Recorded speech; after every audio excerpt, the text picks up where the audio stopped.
Hi Pisces, and welcome back to my channel. Welcome if this is your first time here.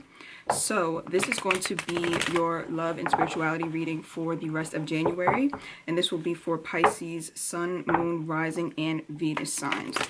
And I'll also be doing an extended video on my Vimeo channel, so I'll leave the link to that down below.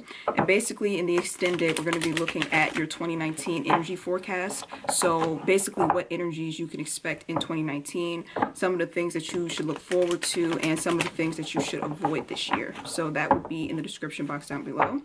So I'm going to shuffle and then we'll get right into it. Okay, Pisces. So we have the 10 of Cups here, the 5 of Wands, and the 3 of Cups. So it looks like in the past you found some sort of happiness, or you thought that you found some sort of happiness and fulfillment with the 10 of Cups being here.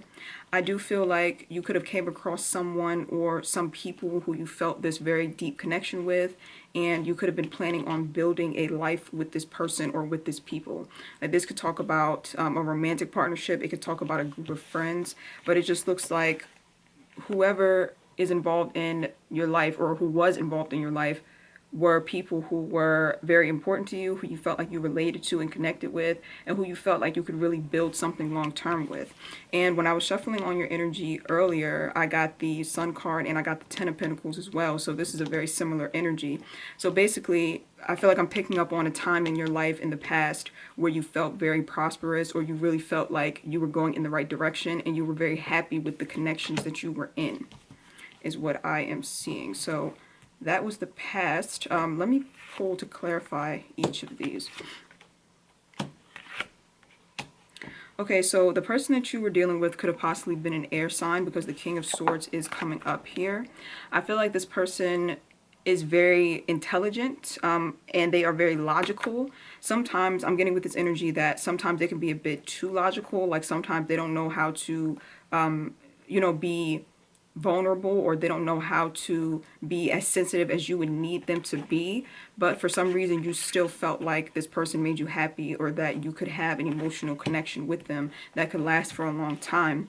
I do feel like there was a sense of fear within the connection with the 5 of Pentacles being here. It's like this fear of being abandoned possibly, or this fear of losing this happiness that you have, that you felt with this person or with these people.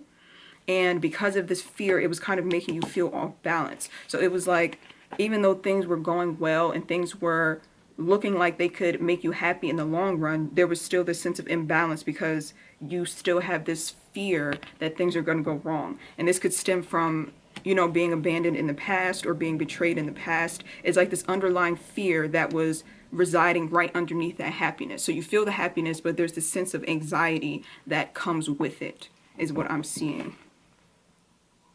Yeah, that's what I'm seeing. For some of you, you could have manifested these people or this person in your life at a time where you felt imbalanced, and therefore they kind of acted as a distraction, or they acted as a way for you to get your mind off of the things that were going on with you internally, is what I'm seeing. So let's pull for the present position.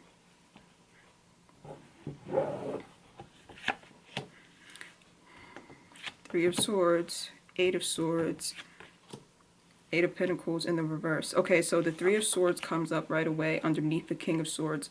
So I feel like this 3 of Swords card is talking about the pain that you had to inevitably face, that was already kind of lingering and it was already below the surface. But like I said, you could have met some people or a person who kind of masked that pain. But inevitably, it's like that pain had to come up, or these people or this person had to hurt you in some way. Because the 3 of Swords is like, it's in your present energy. Let me pull one more for that. Devil card. Yeah, I feel like whatever situation you were involved in, you had a very strong pull to that situation, or a very strong connection to it, only because you were in a very vulnerable, dark space when you first entered into it. So it's like you kind of used the connection as a way to move away from any pain that you may have had, or any type of wounds that you need to heal. And so when you had to let go of these people or that person, now you feel that heartache along with feeling the loss of them. So it's like you feel the loss of these people or that person, and then you also feel the heartache that you never healed from before you met those people. I hope that that's making sense. With the Eight of Swords also being here and the Eight of Pentacles in the reverse, I feel like you are not very much focused on the things that are needing to be focused on. Like, you may know that you need to move on and you need to,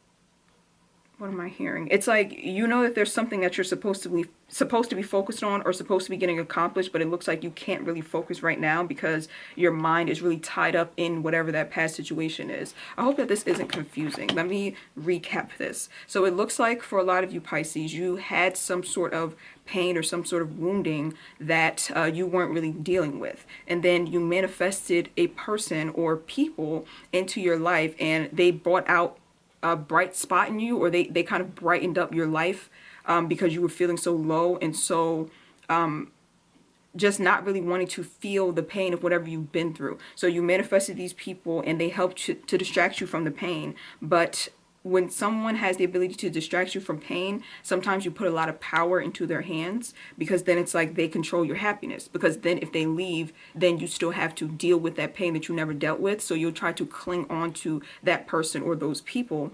And if they are a King of Swords energy, then they're the type of person that is not very sensitive or not very empathetic. So it'll get to a point where inevitably you will start to butt heads, or you will start to clash, because you are such a sensitive person, or because you are in touch with your feelings and emotions, and because you've been through things in life where you need a support system, or you need people around you who are going to be sensitive to the things that you have been through. It's not very healthy for you to be around people who operate only off logic when your wounds are still so fresh, because then they will just re-trigger you. I hope that that makes sense. So I feel like you did have to leave this person alone, or you had to leave those people alone, and you did break the attachment to them, or you're working on breaking the attachment, but now you are still left with that underlying pain that you were running from in the first place. So it just feels like you are really tied up in your head or in your thoughts, and not really knowing which way to go or which direction that you should be aiming towards.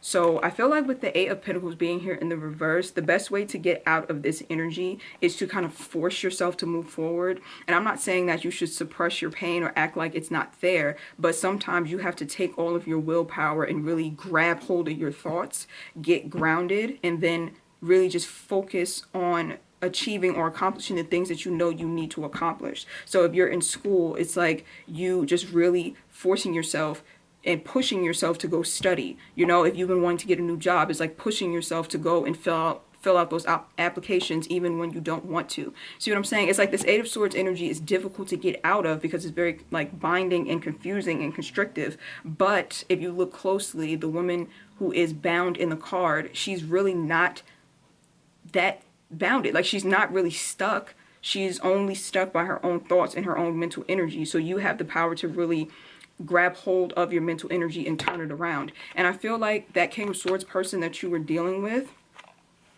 I feel like you're needing to take on their energy a bit, and that's why you could have came across this person, because you need to take on their energy. And usually when you meet someone, they are a reflection of something inside of you that's missing. And I feel like this person having the ability to think very logically and turn their emotions off, that could be something that you're needing to incorporate into your own life. And that doesn't mean you have to turn into someone who's heartless, but it means that you have to learn how to take control of your thoughts.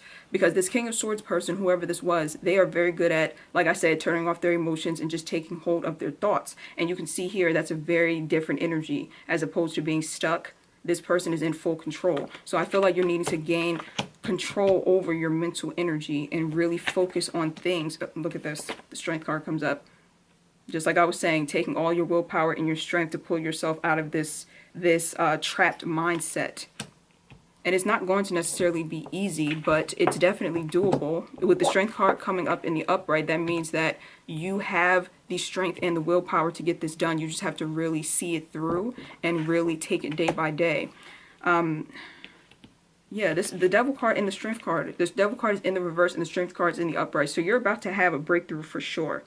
I feel like this is like the final phase of whatever that cycle was, and you are about to break free from this mental prison. Not only from the person that you were just dealing with, or the people that you were just dealing with, but from other past situations and other past pain that could have ultimately been really blocking you and hindering you on your path. So all of that is about to be cleared out is what I'm seeing. So let's pull for the future. Queen of Wands, the High Priestess, and the Emperor. So this is the energy that you can look forward to becoming. The Queen of Wands is someone who is very creative, someone who is very influential, possibly someone in the public eye. So some of you could want to be a public figure of some sort. Some of you could be artists, but mostly the Queen of Wands represents confidence and passion and drive. So I feel like in 2019, or at least in January, this is like the start of that energy where you are going to be really focused on becoming the best version of yourself and getting things accomplished and done that you are passionate about. And I feel like that's going to help you to move away from this stagnant energy that you stayed in 2018. With the High Priestess being here, also, that means that you gained a lot of spiritual knowledge and wisdom through whatever that past cycle was. And with this knowledge and wisdom now, you are being directed on your path. So some of you could have like a spiritual calling, like you're involved in spiritual work, possibly like tarot reading or something along those lines. But even if it's not like something that you're going to be working in a spiritual field, you still gained like this spiritual higher knowledge through the situation. Like it could have strengthened your intuition. So now you know how to trust yourself, or you know when to follow your gut feeling versus allowing other people to dictate that. You've just evolved in some type of way through this, in a spiritual way, with this High Priestess card being here. And then the Emperor card is here as well. So basically this is the embodiment of what you're needing to step into for the upcoming year. You need to have the Emperor energy where you are very disciplined, where you're very focused, and when you are moving forward despite how you may feel. And that doesn't mean that you have to shut your feelings off. It just means that you're not letting your feelings drown you, and you are still taking steps forward and chasing after the things that you are passionate about, and you are letting your intuition guide you. I just feel like this last cycle really caused you to have a spiritual upgrade, and Pisces is a very spiritual sign. So some of you could notice that, like I said, your intuition could have got clearer. Some of you could have psychic abilities that was awakened through this this past cycle. It just looks like all positive things are coming your way as long as you stay disciplined and stay focused. And also the Emperor card talks about setting boundaries. And with the High Priestess, I feel like specifically it's about setting energetic boundaries. Because remember that Pisces, like I said, is a very spiritual sign. So it's a very it's like a very absorbent sign. Like Pisces absorb their environment. So whatever is going on in the room, Pisces is absorbing that energy. So you may need to set energetic boundaries as well.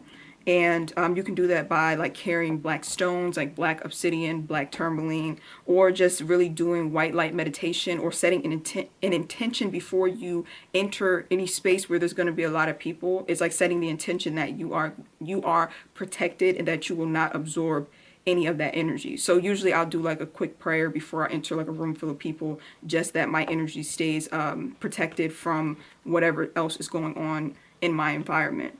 So I think that this is very, very positive, very prosperous for you, Pisces. But like I said, you have to really find something that you are connected with this Queen of Wands, because like I said, the Queen of Wands represents creativity and movement forward and confidence. And I feel like the only way you'll be able to do that is if you're taking part in something that you are passionate about.